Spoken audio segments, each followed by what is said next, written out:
प्रधानमंत्री नरेंद्र मोदी ने आज केरल में बीजेपी की चुनावी रैली को संबोधित किया। उन्होंने कहा, हमारे केरलम को ईश्वर ने अपार संसाधन और संभावनाएं दी है। यहाँ समंदर में ब्लू इकोनॉमी के असीम अवसर है। यहाँ उद्योगों के लिए संभावनाएं है। पर्यटन के क्षेत्र में भी अपार संभावनाएं हैं, लेकिन केरल बाकी राज्यों से लगातार पीछे होता जा रहा है। देखिए रिपोर्ट।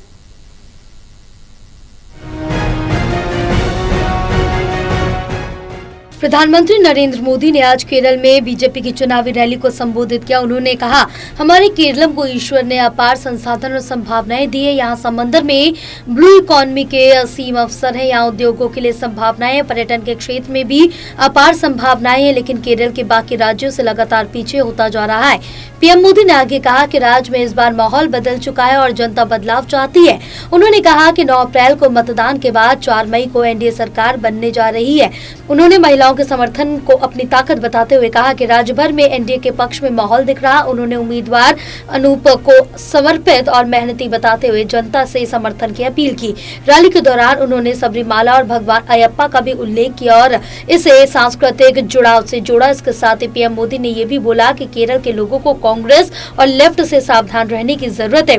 जनसभा को संबोधित करते हुए पीएम ने कहा कि हमारी सरकार है जिसने लोकसभा विधानसभा में महिलाओं को 33% आरक्षण दिया। 3 दिन के लिए संसद फिर से मिलने वाली है। हमने जो कानून पास किया है जिसमें महिलाओं को 33% आरक्षण दिया गया, उसका फायदा 2029 के लोकसभा चुनाव से मिलना शुरू हो जाना चाहिए।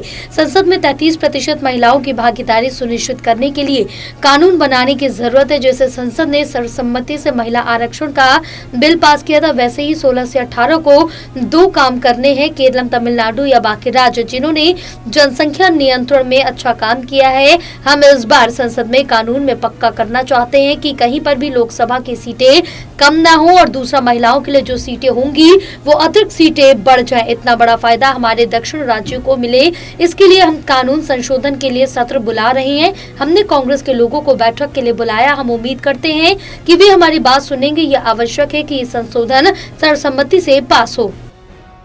जिसने लोकसभा और विधानसभा में महिलाओं को 33% रिजर्वेशन दिया है और आप सभी की जानकारी में है कि बजट सत्र का हमने पूर्णाहुति करने के बजाय उसका विस्तार किया है।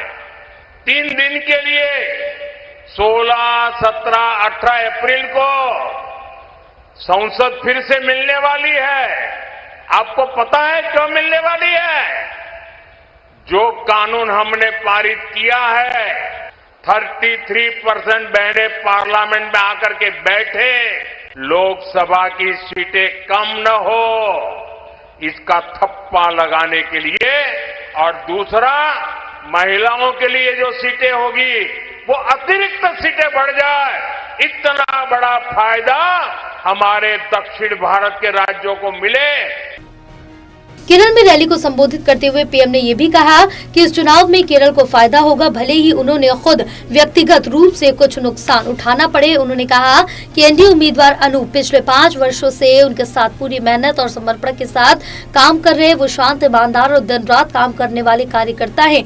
प्रधानमंत्री ने कहा कि केरल को ऐसा युवा नेता की जरूरत है और आज वो जनता के हवाले उनको कर रहे हैं ताकि लोगों की सेवा वो कर सके। पीएम ने बताया कि उन्होंने हाल में मेरा बूथ सबसे मजबूत अभियान के तहत केरल के बीजेपी कार्यकर्ता से बातचीत की थी। इस दौरान 5000 शक्ति केंद्रों से 1,25,000 से ज्यादा कार्यकर्ता जुड़े। साथ ही ये भी कहा कि सभी कार्यकर्ताओं का एक ही संदेश था कि केरल की जनता अब एलडीएफ सरकार को हटाने का मन बना चुकी है। National desk report, total news.